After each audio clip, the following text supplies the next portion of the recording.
એકદમ દાણેદાર થયો છે. માવા વગરનો હોવા છતાં પણ આપણા મોહનથાળ છે એનું બાઇન્ડિંગ છે એ ખૂબ જ સરસ આવ્યું છે.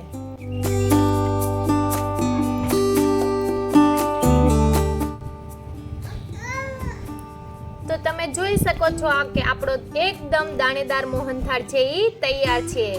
જોતા જ મોઢામાં પાણી આવી જાય તેવો મોહનથાળ બનીને તૈયાર થઈ ગયો છે.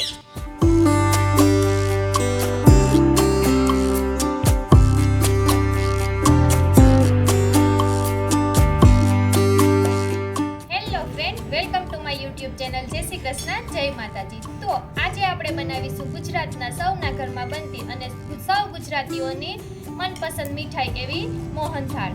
તો આ મોહનથાળ આપણે એકદમ દાણેદાર છે એ બનાવીશું અને મારી આ રીત ફોલો કરીને તમે પણ જો મોહનથાળ બનાવશો તો તમારો મોહનથાળ પણ ચોક્કસ એકદમ દાણેદાર અને સરસ બનશે. મોહનથાળ બનાવવા માટે મેં અહીં છે એ 500 ગ્રામ જેટલો છે એ ચણાનો કરકરો લોટ લીધેલો છે. હવે તેમાં છે હું ઘી અને દૂધ છે એ મેં ગરમ કરીને લીધેલા છે. બંને છે મેં અડધી અડધી વાટકી લીધેલા છે.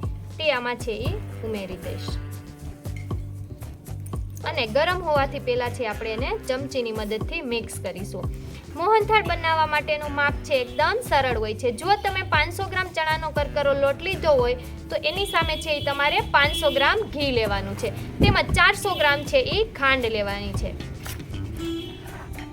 હવે આ રીતે છે ચમચીની મદદથી મિક્સ થઈ જાય ત્યારબાદ છે આપણે હાથની મદદથી એને મિક્સ કરી જેથી છે આપણો ઘી અને દૂધ છે એ ચણાના લોટના છે એ દાણે દાણામાં ચડી જાય.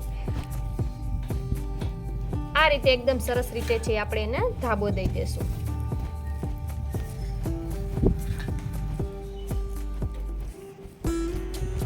આ રીતે આપણું મોણ છે એ કણે કણમાં ચડી જાય ત્યારબાદ છે એને આ રીતે વ્યવસ્થિત દબાવી અને એને આપણે છે એ 15 મિનિટ માટે રેસ્ટ આપીશું.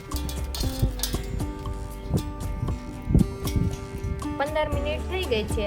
હવે આપણે આને છે એ ચાળી લેશું જેથી લોટ છે એકદમ સરસ એકસરખો થઈ જાય.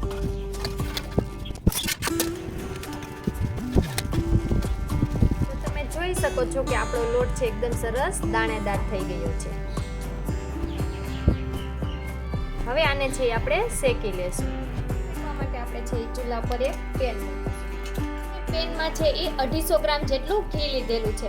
બધું જ ઘી આપણે અહીં છે ઉમેરી દેવાનું નથી. લોટ શેકાઈ જાય ત્યારબાદ એમાં છે વચ્ચે વચ્ચે આપણે ઘી છે એ ઉમેરતા જશું જેથી છે મોહનથાળમાં એકદમ કણી પડે. તો ઘી આપણું ગરમ થઈ ગયું છે. હવે છે આપણે એમાં લોટ છે એને ઉમેરી દેશું.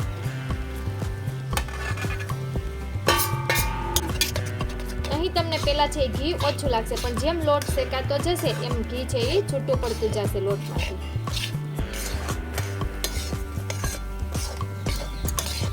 આપણો લોટ છે આટલો શેકાઈ જાય ત્યારબાદ છે આપણે ફરીથી એમાં ઉપરથી પાછું છે એ ઘી ઉમેરીશું.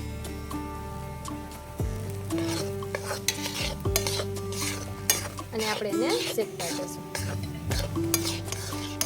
તો તમે જોઈ શકો છો કે આપણો લોટ છે એ શેકાવાથી એકદમ છે એ નરમ થઈ ગયો છે અને આપણે છે કે હલાવવામાં પણ એકદમ સરળતા લાગે છે. હવે આટલો લોટ શેકાઈ જાય ત્યારબાદ છે આપણે એમાં દૂધ ઉમેરીશું.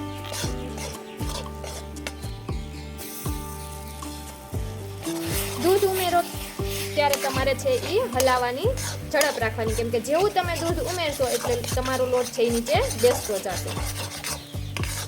આ રીતે થોડોક ઉમેરવાનો. જોઈ શકો છો કે આપણો લોટ છે કેટલો ફૂલે છે. આ રીતે થોડુંક લોટ ઉમેરી અને શેકતા જવાથી એકદમ કણીદાર આપણો મોહનથાળ બનશે. આ રીતે આટલો શેકાઈ જાય ત્યારબાદ આપણે ફરીથી એમાં છે એ દૂધ ઉમેરીશું.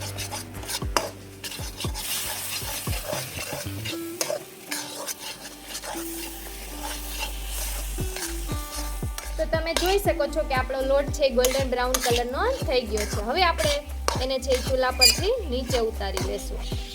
આને આપણે ચૂલા પરથી ઉતાર્યા બાદ પણ આ રીતે સતત છે એ હલાવતા રહેવાનું છે કારણ કે આપણું પેન છે એ ગરમ હોવાથી જો આપણે એને નહીં હલાવીએ તો એ વધારે પડતો છે એ શેકાઈ જશે. જેથી આ રીતે હલાવવાથી છે એ ઠંડો થઈ જાય આપણો. હવે આપણે છે મોહનથાળની ચાસણી તૈયાર કરીશું. તો ચાસણી તૈયાર કરવા માટે મેં એક અહીં પેન લીધેલું છે. એમાં છે હું અહીં 400 ગ્રામ જેટલી સાકર ઉમેરું છું. અમે છે એ ખાંડનો ઉપયોગ નથી કરતા એટલે મેં અહીં સાકર લીધેલી. હવે છે એ આ સાકર ડૂબે એટલું આપણે એમાં છે એ પાણી ઉમેરીશું.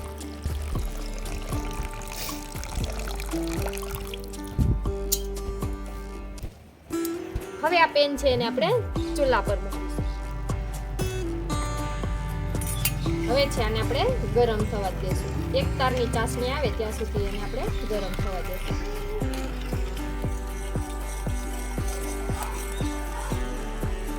આ રીતે આપણી છે એક છે જાડા તારની ચાસણી આવી જાય ત્યારબાદ છે આપણે એમાં છે એલચી અને જાયફળનો ભૂકો ઉમેરી દેશું.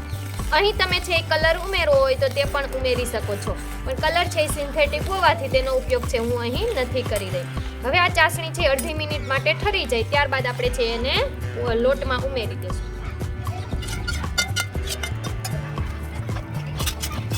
આ રીતે છે એને આપણે થોડીક વાર માટે સરસ રીતે હલાવી. અહીં દેખાઈ રહ્યું હોય છે કે મારો મોહનથાળ છે એકદમ કણિંગદાર બન્યો છે. આ રીતે છે થાળીમાં ઘી લગાવી અને એમાં છે આપણે મોહનથાળ છે એને ઢાળી દેશું, જેથી આપણો મોહનથાળ છે એ થાળી સાથે ચોટે નહીં. તો અહીં આપણો મોહનથાળ છે એ તૈયાર થઈ ગયો છે. તમે જોઈ શકો છો કે આપણો મોહનથાળ છે એ એકદમ દાણેદાર થયો છે, તેમજ કલર વગરનો અને માવા વગરનો હોવા છતાં પણ આપણા મોહનથાળ છે એનું બાઇન્ડિંગ છે એ ખૂબ જ સરસ આવ્યું છે. તમને મારી આ મોહનથાળની રેસીપી કેવી લાગી તે કમેન્ટ બોક્સમાં જરૂરથી જણાવજો. તેમજ જો તમને મારો વિડીયો ગમ્યો હોય તો લાઈક કરી, શેર કરી અને મારી ચેનલને સબસ્ક્રાઇબ કરજો.